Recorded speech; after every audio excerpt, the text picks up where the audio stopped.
Yeah, I confess, Father, I confess, 'cause I've been living wrong. I know. Okay, so last night, last night I went and saw the My Little Pony movie again. Yeah, again. I'd seen it previously the week before. I saw it again last night as a treat, and oof, it was so good a second time around, and now I am ready to give my full review. But first of all, I just want to put up this banner. Spoilers, okay? There's going to be details about the movie that are talked about. There are going to be characters revealed, plot points, you know, yada yada, that kind of thing. So if you don't want to hear anything about that, if you haven't seen the movie yet, go and watch. Go and watch the movie, then come back and see my review. And that way we can kind of compare notes. I mean, what are your thoughts and what are my thoughts? You know. Anyway, with that out of the way, let's get on with the, just the overall music, first of all. The music in this was awesome. I'm sorry to steal from Rainbow Dash's textbook, but it was it was awesome.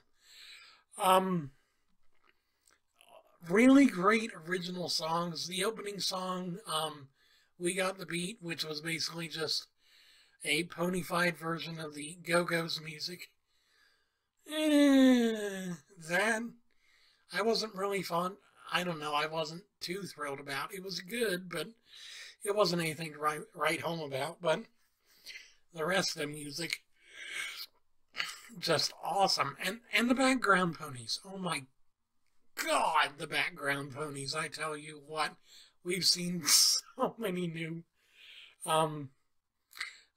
OCs or just potential new fandom characters coming out of the woodwork. By year's end, every single one of those background ponies is going to have a name, a cutie mark, and a backstory. I tell you what. Well, they all had. Most of them had cutie marks. Anyway, on to the actual storyline. So we open up on the Friendship Festival being held by, who else? Princess Twilight Sparkle, the Princess of Friendship. And she's having issues. She's not sure if she's able to actually get all this taken care of, and she doesn't know if she has it all in hoof, so to speak. But she ends up getting reassurance from her friends that, hey, we all got this together. We're going to get this done. It's going to be great. And then we have the opening song about the Festival of Friendship itself. And then we have the introduction of Songbird Serenade, played by Sia or Shaw, or I don't know how to pronounce her name, but she is a very popular pop star. She kind of reminds me somewhat in the way she sings of, don't hate me for this, but Nicki Minaj. She kind of has that kind of a sound. I mean, it's her own sound, but it kind of sounds a little bit similar to Nicki Minaj. Not that I've ever really listened to her music either, but I do know the sound. I do know the way that a lot of these pop stars these days tend to clump together into similar sounding styles while still being their own person. Anyway, so we introduce her. We introduce the main characters and all that, and then we get into the conflict. We see Tempest and her goons, well, her fellow goons, because she isn't even the main evil. That's the Storm King.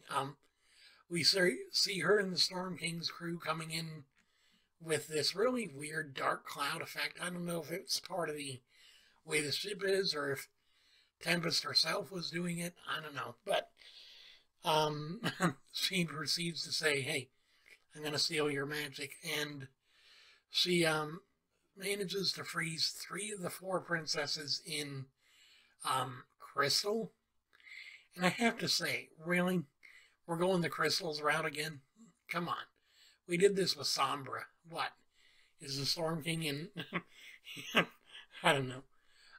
But instead of being able to get Twilight at the last minute, I'm assuming Rainbow Dash, from the way that it's animated, swoops in and switches Twilight with Derpy. Poor Derpy. She ends up frozen until the end of the movie.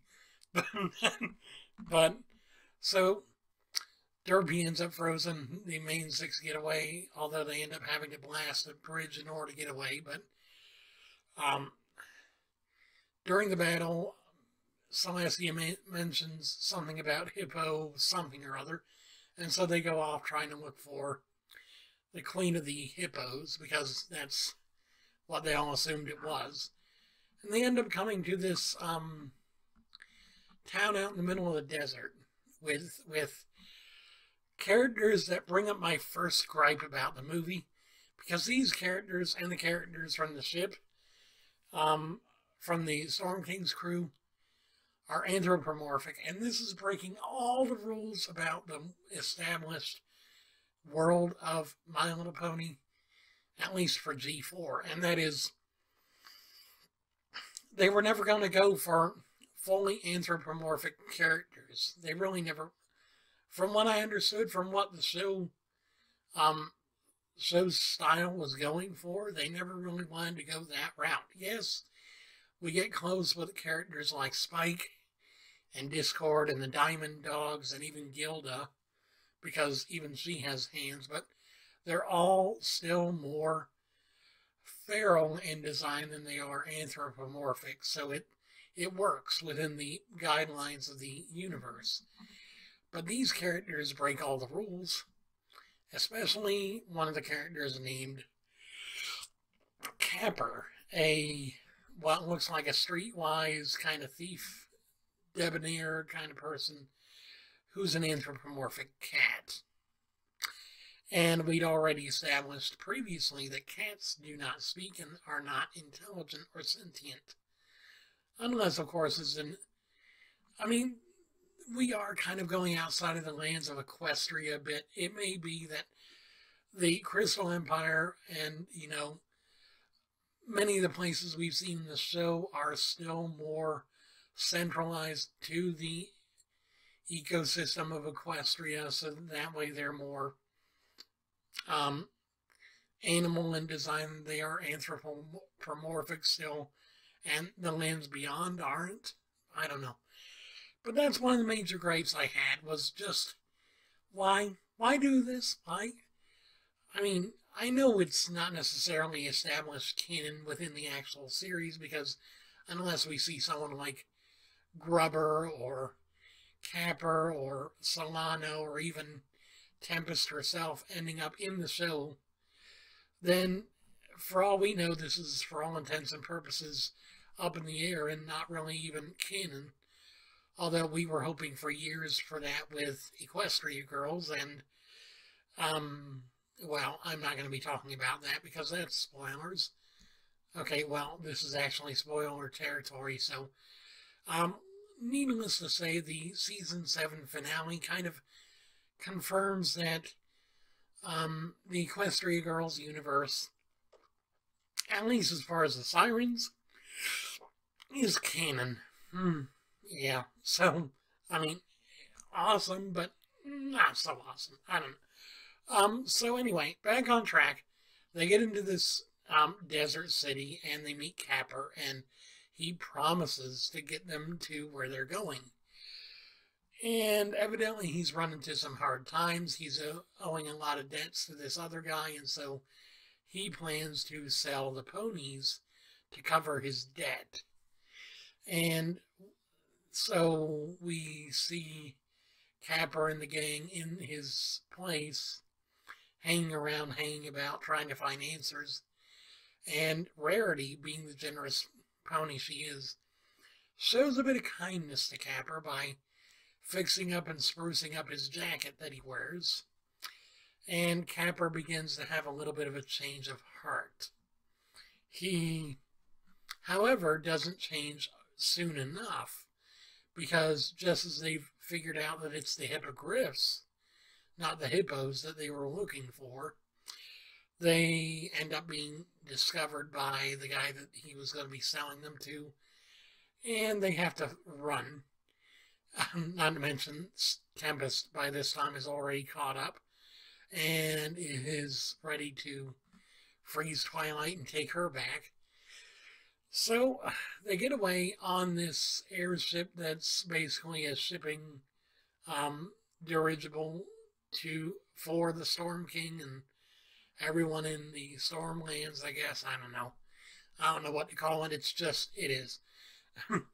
But we find out that, well, Twilight and the gang's stowaway on the ship while Capper ends up getting left behind and caught and forced to tell Tempest where they're going, where he ends up lying to try and save face for almost betraying them before, thanks to Rarity's little act of kindness. You know what? And then we cut to the ponies who are on the airship trying not to get discovered. They end up being discovered anyway. And we get this, oh, well, we're going to have to throw them overboard. And because of contrived coincidences, right at the moment they're about to throw them overboard, oh, it's lunch hour. Well, we got to eat. And the explanation we get is, oh, well, the Storm King only gives us an hour for lunch. We got to take it where we can. So, so they even offer the ponies lunch instead of just tying them up, throwing them in the corner, and then eating lunch, and then toss them overboard. No, of course not. So, during mealtime, Rainbow Dash gets up and starts doing another musical number because why not? And it turns out that this crew of delivery birds, they're all bird-like anthropomorphic characters led by a griffin kind of anthropomorphic griffin kind of character called Solano, Captain Solano. She ends up uncovering that they used to be pirates and giving them back their drive to do what they used to do, be the pirates they always were, yada yada. Yay, everyone's happy. And then, of course, Rainbow does something stupid. She decides as a celebratory kind of measure or whatever, I don't know what the hell she was thinking. Oh, let's do a rainbow out in the middle of the sky with some other people, with some other bad guys trying to find us. Sure. And of course, the rainbow gets them discovered. So they end up having to bail off the ship. The ship gets destroyed by Tempest after not finding the ponies.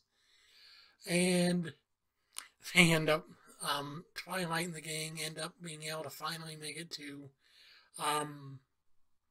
I forget what mountain it was supposed to be, but the mountain where the hippogriffs used to live. And when they get there and get to the top, one of the biggest gags that I laughed at hard was on the way to the top because they landed at Twilight fashions on the way down. They fall out of the ship. Twilight fashions a blimp and uses Spike for heat and for fuel for the lift. And they land at the bottom of the stairs leading up to the Hippogriff's city. And so on the way up, Rarity is complaining as usual. But they get up to the top. They finally get to the city and it's deserted. Well, they wonder why. They end up hearing this voice coming from this cave, so they go in, and we see a glowing being of some sort jump out of what looks like a lotus flower into the water. Pinky, of course, tries to jump in and catch her. And they all get sucked down the drain and almost drown, but the creature ends up being Princess Skystar, I think. I don't know. But she ends up saving them, doing bubblehead charm, whatever crap on them, and taking them to the underwater city where the hippogriffs turned ponies live. Turned sea ponies now live. And although I guess you could call them hippocampi, Greek, Greek mythology is kind of hardwired into me. So you end up going from that to, then we have the, oh, well, let's make friends with these guys. And of course, Twilight, having gotten fed up with one after another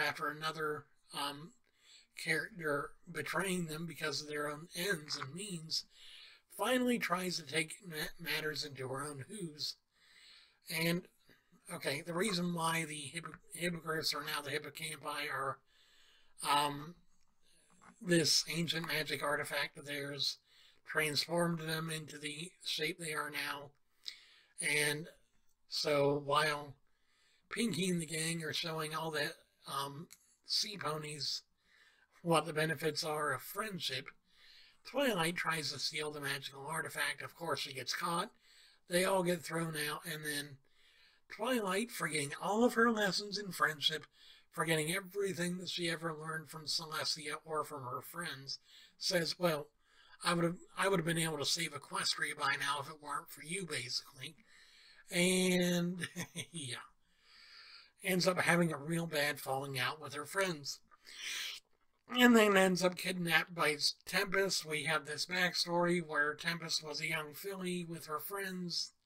They were playing with a ball to practice to go into Celestia's magic school. The ball goes into a cave. Tempest is the one that's elected to go in and find the ball. She ends up getting attacked by an Ursa. Her horn ends up broken, and she's never the same again. She tries using her magic, and it doesn't work, so then she ends up being an outcast and decides to go it alone because of reasons. Well, anyway, now she's working for the Storm King to try and get her horn back because, well, why not? So then she sings this song about open up your eyes, see the world for what it is, not for what you think it should be. Yada, yada, yada, pessimistic all the way. And we see Pinky and the gang discovering that Twilight's gone because Spike was with her and he ended up knocked out or something or other.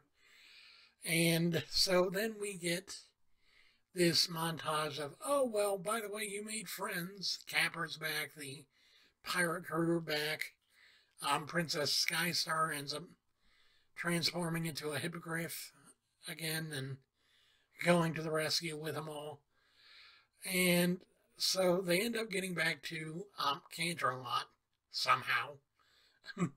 No idea how. The ship was destroyed. They have no way really to get back there in time, but somehow they were able to get there just about the same time that the airship did, which really makes no sense unless, of course, Pinky did something. You know, Pinky does everything.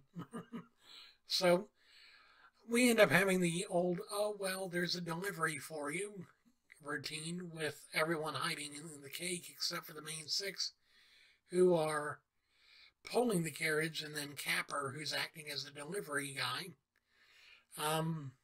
They end up getting in because of stupidity.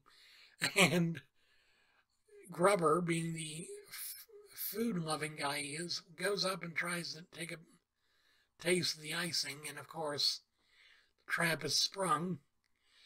And then we see the Storm King gaining the power of all four alicorns, him starting to cause havoc with the weather and stuff because the staff that he, Tempest had found him a staff that is supposed to control the weather and the elements and everything else, but it needs the power of the four alicorn princesses to do it. And how this ancient artifact exists, if at one point there were only 2 alicorns, 2, maybe 3, maybe 4. Yeah, that's irrelevant. Yeah, well, it's all contrived coincidences. It's for the plot. So we get that, and then we end up having the big battle where Tempest and, well, actually no, Tempest doesn't end up really doing much until towards the end. At first, she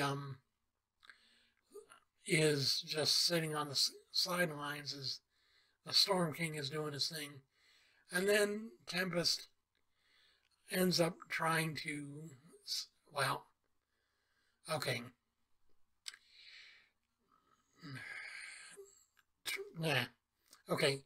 Tempest ends up saving Twilight and friends and fight the Storm King, get the staff from him, and then the Storm King goes to throw one of the crystallization spheres at Twilight, and Tempest gets in the way and gets crystallized. And then, of course, Twilight and friends save Tempest. The Storm King ends up crystallized, but he shatters on the ground. And then, of course, Tempest gets turned back from the magic of the staff, and then Tempest reverses the process where the magic goes back to the 4 alicorns and everything's happy, hunky-dory and everything. And then, of course, Twilight invites Tempest to be part of the part of Equestria again, find her place and all of that. So in the end, everyone's happy-go-lucky, hunky-dory, and everything's fine and dandy. So, what was the real purpose of the movie? Well, of course, buy our toys. Yeah. Pretty much every single movie ever by a toy company is buy our toys, buy our toys, buy our toys. But I digress. Really great movie, actually. There were parts that seemed forced. And of course, the whole thing about anthropomorphic characters. I mean, you've got to admit, that's kind of a really big slap in the face to the actual canon, just the true canon of the show and the way that the show was meant to be. But at the same time, maybe it's a good change. I can't believe I just said that, but maybe it is. Maybe we'll see good things in the future. Maybe we'll see good anthropomorphic characters coming out in the actual show. I know that we're going to be seeing more of the older crowd. Spoilers, Star Swirl and friends are coming back at the end of season 7. But overall, I think the movie was fine on its own, and we don't have to necessarily think, well, where does this fit in the canon, and how does this fit in the canon? Because, you know what? Until we're told otherwise, this is just its own thing. It's just borrowing characters and scenes and stuff from the show itself, and then running with it. It's more like a fan fiction than it is anything else. Even though it's an official fan fiction, it's still, you know, it's unconnected. It remains disconnected from the actual show until otherwise specified. So, hey. So anyway, that's my full review of the My Little Pony movie. I hope you guys enjoyed, and until I see you again, happy watching, well, happy living, happy dreaming, and as always, stay pony, my friends. Hey guys, thank you for watching, and I hope you subscribe. If you do, make sure to turn on your notifications so that you can see all my future videos. And make sure to follow me on Instagram at TheWanderingWind71. I've got a lot of great pictures there. Also, don't forget to follow me on Twitter at WanderingWind71 for all my latest tweets. And also over on Facebook at the Wandering Wind channel page. Thank you guys for watching, and I hope you guys enjoyed.